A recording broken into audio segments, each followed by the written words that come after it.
وزیر تعلیم دھرمیندر پردھان کے استعفے تک احتجاج جاری رہے گا۔ بھارتی نوجوانوں کی کاکروچ جنتا پارٹی نے مودی حکومت کو دو ٹوک پیغام دے دیا۔ مظاہرین نے وزیر اعظم مودی کا استعفیٰ بھی مانگ لیا۔ نئی دہلی میں حکومتی دباؤ اور پولیس کریک ڈاؤن کے باوجود کاکروچ جنتا پارٹی کا احتجاج دوسرے روز بھی بھرپور شدت سے جاری رہا۔ مظاہرین نے ناکام تعلیمی پالیسیوں پر وزیر تعلیم دھرمیندر پردھان اور وزیر اعظم نریندر مودی دونوں کے استعفے کا مطالبہ کر دیا ہے۔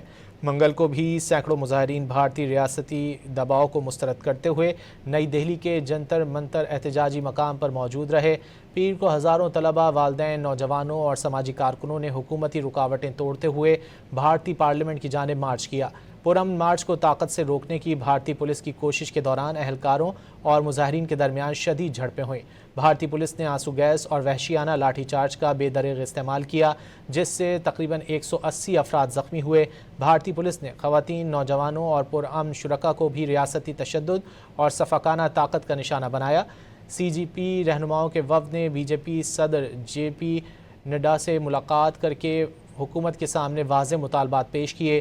راہل گاندھی اور پرینکا گاندھی نے مودی کی رہائش گاہ کے باہر دھرنا دے کر طلبہ پر پولیس تشدد کی مذمت کی۔